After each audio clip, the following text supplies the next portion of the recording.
Assalamualaikum, sahabat Langkah Kisah. Sebelum kita mulai, mari kita bersama-sama mengucapkan sholawat kepada baginda Rasulullah. Semoga dengan itu hati kita semakin tenang dan penuh berkah. Allahumma sholli ala Muhammad wa ala ali Muhammad. Sebelum kita melanjutkan, jangan lupa untuk klik tombol subscribe dan aktifkan lonceng notifikasi agar kamu tak ketinggalan cerita-cerita menarik lainnya hanya di Langkah Kisah. Malam merayap turun di langit Jogja. Di kompleks sunyi sebuah universitas ternama, lampu-lampu temaram menyala pucat di balik jendela gedung arsip. Angin lembut menggoyangkan dedaunan, tetapi di dalam sana, suasana terasa tegang. Seorang lelaki tua, Profesor Ahmad, perlahan membuka pintu ruang arsip. Ia membawa sebuah kunci kecil di saku jasnya, kunci yang hanya digunakan 2 kali dalam 3 dekade terakhir. Malam itu, ia diminta membuka sebuah laci besi tua, atas permintaan Bareskrim Polri. 2 pria berpakaian sipil menyertainya, keduanya diam dan penuh waspada. Mereka adalah penyidik. Dan mereka datang untuk satu nama, Mulyono. Mantan pejabat yang kini sedang diperiksa karena dugaan pemalsuan dokumen akademik. Profesor Ahmad menarik napas dalam-dalam sebelum memutar kunci itu. Bunyi klik kecil terdengar, lalu laci terbuka. Di dalamnya tergeletak satu bundel skripsi tua yang berdebu. Di sampulnya tertulis nama lengkap, Mulyono, tahun 1995. Ia menatap berkas itu sejenak, lalu menyerahkannya kepada penyidik. Namun belum sempat mereka berbicara, langkah sepatu terdengar mendekat dari lorong gelap. Seorang pria asing muncul di ambang pintu. Tubuhnya tinggi, berkulit gelap, rambut tersisir rapi. Ia mengenakan kacamata bulat dan jas hitam. Di tangannya, sebuah koper logam kecil. "Namaku Kamran Fahidi," ucapnya dalam bahasa Indonesia yang kaku namun jelas. "Saya datang dari Teheran. Saya ahli forensik dokumen. Saya diundang untuk melihat ini." Para penyidik saling pandang, lalu mengangguk. Kamran membuka kopernya. Di dalamnya, berbagai alat canggih tersusun rapi. Mikroskop digital, lampu ultraviolet, dan pemindai spektrum. Profesor Ahmad menatap pria itu dengan wajah cemas. "Benarkah kamu bisa melihat kejujuran dari selembar kertas?" tanyanya lirih. Kamran hanya tersenyum kecil. Kertas tidak pernah bohong. Hanya manusia yang membuatnya terlihat seperti jujur. Malam itu, ruang arsip yang biasanya sepi menjadi saksi awal pengungkapan sebuah kebohongan besar. Kamran mulai bekerja dalam diam, sementara penyidik mencatat setiap gerak dan temuan. Tapi mereka belum tahu bahwa apa yang akan ditemukan bukan sekadar tinta yang salah, melainkan seluruh lembar kehidupan yang telah dipalsukan. 3 minggu sebelum kedatangan Kamran ke Jogja, sebuah surat elektronik masuk ke server resmi Bareskrim Polri. Pengirimnya tidak main-main. Namanya Dr. Kamran Fahidi, seorang ahli forensik dokumen lulusan Universitas Syahid di Iran, yang kini bekerja sebagai konsultan forensik internasional dalam kasus pemalsuan akademik di berbagai negara. Surat itu singkat, tapi mengguncang. "Saya membaca laporan mengenai dugaan pemalsuan ijazah oleh seorang tokoh politik di negara Anda. Saya tertarik membantu. Kirimkan dokumen asli skripsi. Saya akan uji, tanpa bias. Saya jamin, hasilnya tidak bisa dibantah." Tak banyak yang tahu, Dr. Kamran pernah menjadi saksi ahli dalam kasus pemalsuan ijazah Menteri Pendidikan di Timur Tengah, dan menjadi sorotan dunia saat ia berhasil mengungkap bahwa dokumen gelar doktor seorang rektor internasional ternama hanyalah hasil rekayasa printer dan tanda tangan palsu. Tim Bareskrim tak mau menyia-nyiakan kesempatan. Mereka pun menghubungi pihak universitas ternama di Jogja secara tertutup. Koordinasi dilakukan dengan sangat hati-hati, menghindari sorotan media dan perhatian publik. Permintaan resmi diajukan untuk membuka kembali berkas skripsi milik Mulyono, yang disebut-sebut lulus pada tahun 1995. Tidak ada salinan digital. Arsip hanya ada satu, disimpan dalam ruang besi yang jarang dibuka. Dan itu sebabnya, malam itu, Profesor Ahmad diminta hadir. Namun dalam hati kecilnya, Profesor Ahmad menyimpan keraguan. Ia tak ingat pernah membimbing skripsi atas nama Mulyono. Tak ada ingatan tentang seminar, sidang, ataupun revisi yang pernah ia tanda tangani. Tapi ia juga tahu, pada tahun-tahun itu, tekanan terhadap dosen pembimbing bisa datang dari luar akademik. Ketika tim penyidik menyatakan bahwa mereka telah setuju bekerja sama dengan Dr. Kamran, wajah Profesor Ahmad pucat. Jika memang skripsi itu palsu, katanya pelan, maka banyak yang harus bertanggung jawab, termasuk saya. Beberapa hari kemudian, Dr. Kamran mendarat di Bandara Internasional Yogyakarta. Ia disambut oleh penyidik khusus, dibawa langsung ke laboratorium forensik yang telah disiapkan secara rahasia. Tidak ada publikasi, tidak ada liputan. Semua berjalan dalam diam. Di dalam koper kecilnya, Kamran membawa alat-alat yang nyaris tak dikenal di Indonesia. Spektroskop tinta, pemindai ultraviolet, analisa struktur kertas mikroskopik, dan perangkat identifikasi tekanan tinta. Saat ia melihat fisik skripsi itu pertama kali, ia hanya tersenyum kecil. Kertas tua bukan berarti kertas lama, ucapnya. Dan tinta yang terlihat pudar belum tentu tinta tua. Saya akan buktikan semuanya. Kini, penyidik, dosen, dan publik Indonesia tinggal menunggu. Akankah pria dari Teheran ini benar-benar menemukan kebohongan dalam skripsi yang telah mengantarkan Mulyono menjadi tokoh besar di negeri ini? Atau, akankah semuanya ternyata hanya prasangka kosong? Laboratorium forensik yang disewa secara khusus di Jogja itu kini menjadi ruang sunyi penuh ketegangan. Di dalamnya, Dr. Kamran berdiri di hadapan meja panjang. Di atas meja itu, skripsi milik Mulyono terbuka lebar. Setiap halamannya diapit oleh penjepit logam, dijaga agar tidak rusak, namun siap diperiksa secara mendalam. Langkah pertama dimulai dengan pemeriksaan jenis kertas. Kamran mengambil sampel kecil dari tepi halaman judul dan halaman pengesahan. Ia masukkan ke dalam pemindai spektrum untuk mengukur struktur seratnya. Hasil awal langsung membuat alisnya terangkat. Serat sintetis. Mengandung polimer yang baru digunakan dalam industri kertas setelah tahun 2005, gumamnya. Padahal, dokumen itu tertanggal 1995. Langkah berikutnya adalah menganalisis tinta pada tanda tangan pembimbing. Ia menggunakan spektroskopi inframerah untuk memetakan senyawa kimia dalam tinta. Hasilnya muncul di layar komputer dalam bentuk gelombang.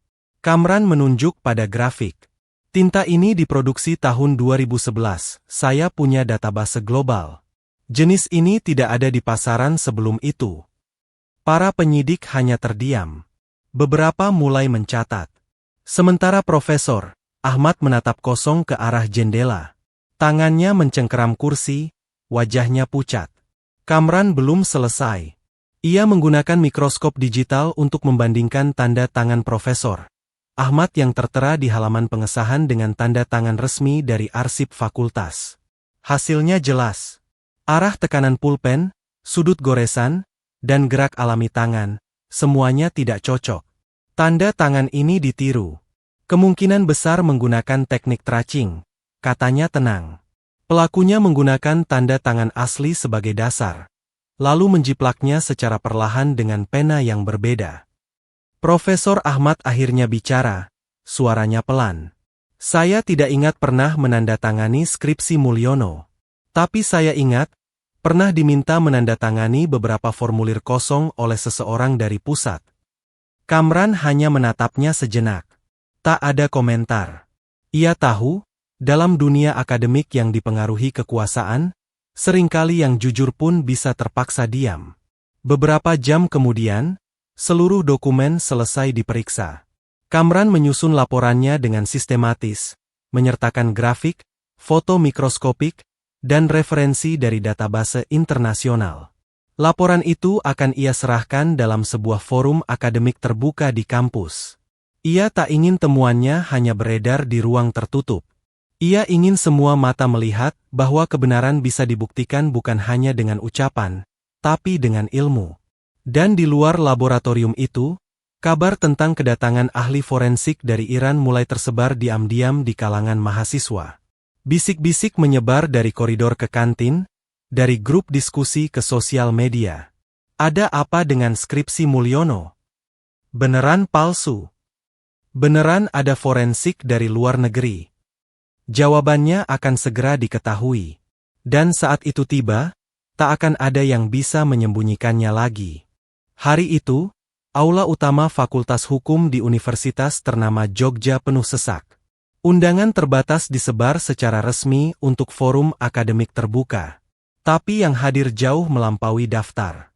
Wartawan, mahasiswa, dosen lintas fakultas, bahkan beberapa alumni sengaja datang jauh-jauh hanya untuk satu alasan.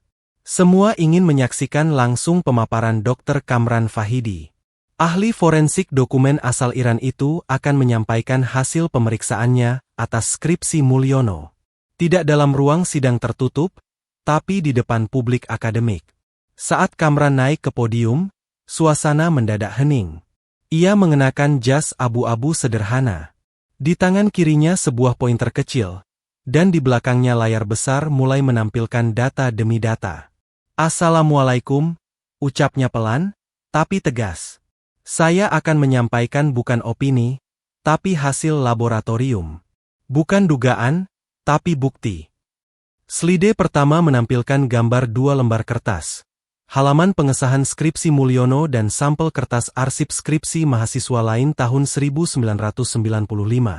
Di bawahnya, grafik komposisi kimia terpampang jelas. Ini bukan jenis kertas yang digunakan di kampus ini pada tahun tersebut, jelasnya. Kertas Mulyono mengandung serat sintetis berbasis vinil. Baru diproduksi secara massal tahun 2007. Layar berganti. Kali ini, tanda tangan Profesor Ahmad dibandingkan dalam 3 dimensi. Goresan tinta, arah tekanan, dan kecepatan tangan direkonstruksi menggunakan algoritma pengenal gerakan. Tanda tangan di skripsi ini dipalsukan.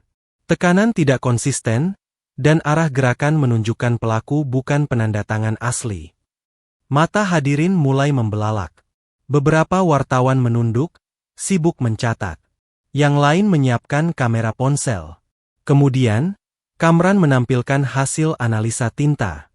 Gelombang spektrum warna inframerah yang ditampilkan menunjukkan puncak-puncak reaksi kimia yang hanya muncul pada tinta produksi tahun 2010 ke atas. Ink is fresh, ujarnya singkat. Tinta ini masih muda. Suara riuh mulai terdengar. Beberapa dosen saling berbisik. Seorang alumni senior bahkan berdiri setengah bangkit dari kursinya. Jadi, ini semua benar-benar palsu? Tanyanya setengah tak percaya. Kamran menatap lurus ke depan. Saya tidak bisa memutuskan siapa yang bersalah. Tapi saya bisa pastikan, skripsi ini tidak dibuat tahun 1995. Tanda tangannya tidak asli. Dan kertasnya berasal dari masa yang berbeda. Ini bukan dokumen akademik.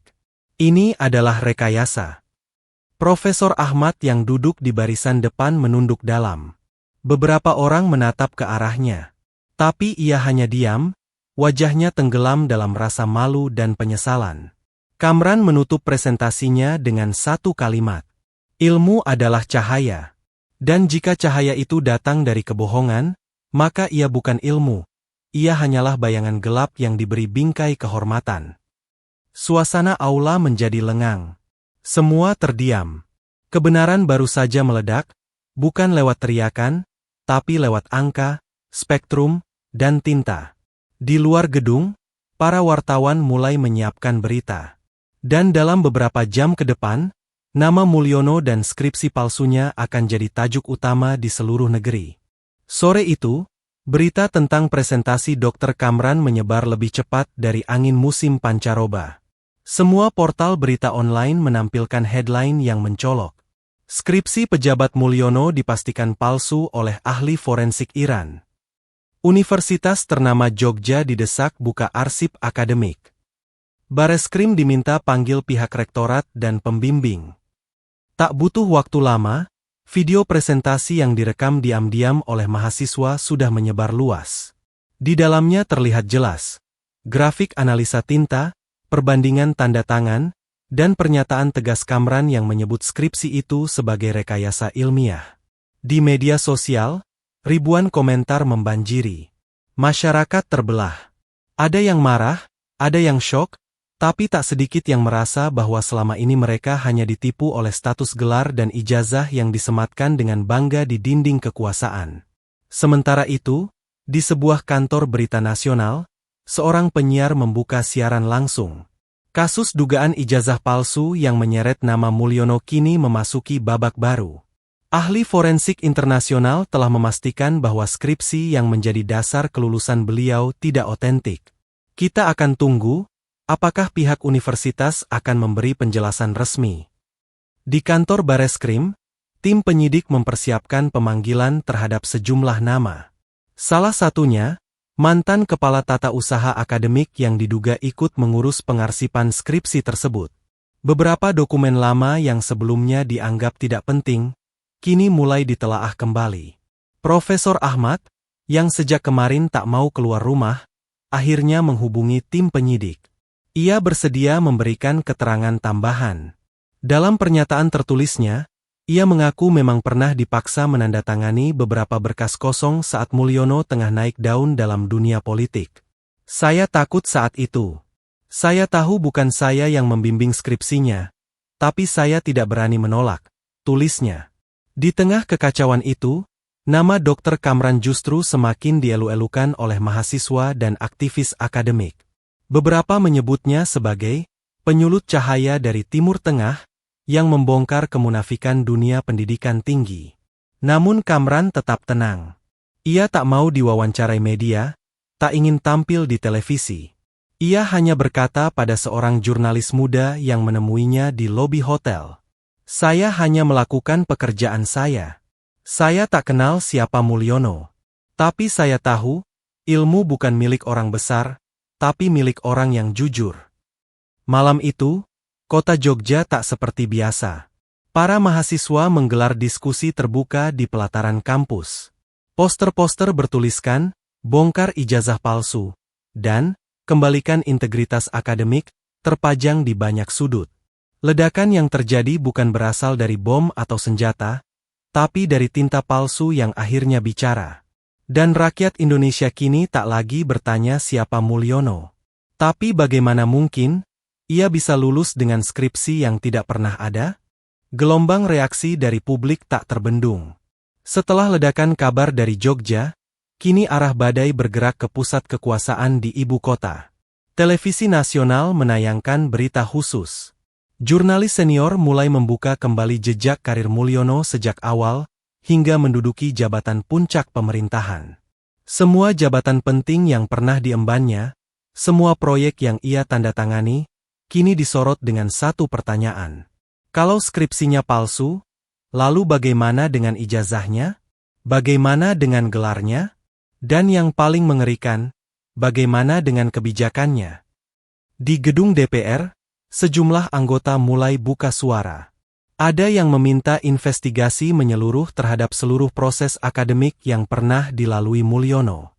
Beberapa bahkan mendesak agar gelar akademiknya dicabut secara hukum dan ia diproses secara pidana atas dugaan pemalsuan dokumen negara. Sementara itu, pihak universitas ternama di Jogja mulai mendapat tekanan berat. Rektor diminta angkat bicara. Dalam konferensi pers terbatas, Rektor hanya mengatakan satu hal. "Kami menghormati hasil forensik yang disampaikan, dan akan segera membentuk tim evaluasi internal." Namun publik tak puas. Mahasiswa menilai rektorat terlalu lambat, bahkan terkesan menutup-nutupi. Unjuk rasa terus bergulir. Tagar skripsi palsu dan Mulyono Harusmur menjadi trending topik di media sosial selama berhari-hari. Di balik semua keramaian itu, Dr. Kamran memilih untuk tetap di Jogja selama beberapa hari lagi. Ia menghabiskan waktu di penginapan sederhana di pinggiran kota, menulis catatan teknis dan mengarsipkan hasil forensiknya untuk dilaporkan ke lembaga-lembaga akademik internasional. Satu sore, saat ia duduk di bawah pohon trembesi kampus, seorang mahasiswi datang menghampiri. Ia memperkenalkan diri sebagai aktivis literasi dan mengatakan, "Terima kasih, Pak Kamran. Bapak sudah tunjukkan bahwa kejujuran masih ada. Meski datang dari luar, Cahaya itu menerangi kami semua. Kamran hanya tersenyum. Matanya menatap langit Jogja yang mulai menguning ditimpa senja. Ia tahu, pekerjaannya belum selesai. Tapi ia juga sadar, bukan tugasnya mengejar pelaku atau menghukum yang bersalah. Ia hanya memperlihatkan kenyataan yang bisa dibuktikan dengan ilmu.